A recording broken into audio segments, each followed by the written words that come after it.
Imagine being accused of a heinous crime and your defense is, "She's not my type." Does this sound like an official statement from a president? Let's dive into the case of E. Jean Carroll, who made a serious accusation against Donald Trump, alleging rape. Trump's response to these allegations? A derogatory remark, dismissing Carroll's claims based on her physical appearance. Now, this isn't your typical political denial. This statement, as controversial as it may be, raises an interesting question. So, was this statement a part of his presidential duties or a personal defense? Let's delve into the timeline to understand the sequence of events that unfolded. Our story begins when E. Jean Carroll, a respected journalist, first accused Donald Trump of rape. This was a profound allegation, one that sent shockwaves across the nation and beyond. Trump, then the President of the United States, responded in a manner that stirred up even more controversy. He denied the allegations and rebutted with a derogatory remark saying, "She's not my type." Such a statement, while offensive to many, was not just a casual comment. It would soon become a focal point in a legal battle that was about to unfold. In response to Trump's denial and derogatory comments, Carroll filed a defamation lawsuit against him. This lawsuit wasn't just about an alleged crime, it was about a president's response to a serious accusation. Now, here's where things took an interesting turn.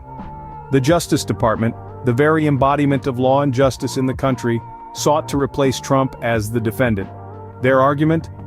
That Trump's comments, no matter how offensive, were within his scope of employment as president. This was a significant move, one that could potentially end the case due to the sovereign immunity protection the government enjoys. The Federal Appeals Court was tasked with deliberating this complex issue. They questioned whether a president's offensive comments could indeed be considered within the scope of his employment. They also pondered on the legal precedent this could set for holding the government responsible for the actions of its employees, including the president. Throughout this, Carroll's legal team held their ground. They argued that personal motives should be considered when determining if conduct falls within the scope of employment. As for Trump's attorney, they were preparing for the possibility that the Justice Department may not be allowed to intervene in the case. The sequence of events has led us to a pivotal question. Should the government be held responsible for the actions of its employees, including the president? The courts have been grappling with a conundrum. Should the government be held responsible for the actions of its employees, including the president? This question isn't new, but it has taken on a fresh urgency in the context of one of the most high-profile defamation lawsuits of recent times. Legal precedent has often held that the government can be responsible for the actions of its employees, but this is usually within the context of their professional duties. In this case, the question becomes, was the president's response to allegations of rape part of his professional duties, or was it a personal matter? E. Jean Carroll's lawyer has argued that personal motives should be considered in determining if conduct is within the scope of employment.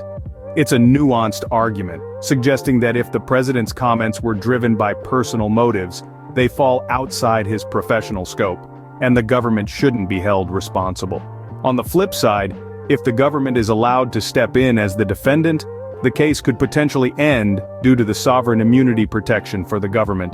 This would have far-reaching consequences, not just for Carroll, but for all future cases where a government employee is accused of defamation.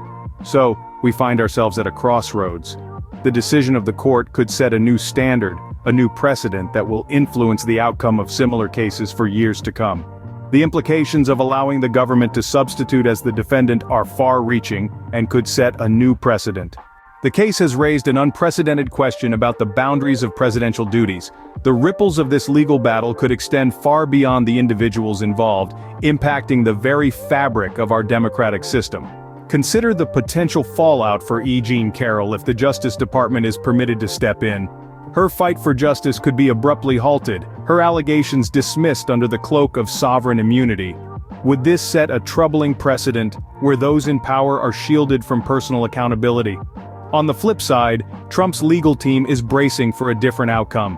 If the Justice Department is denied intervention, it implies that Trump's comments, offensive as they may be, were not part of his presidential duties.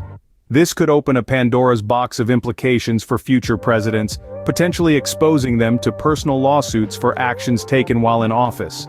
The underlying question here is profound and far-reaching. Is the president just another employee of the government, or does the office carry its own set of rules? What do you think?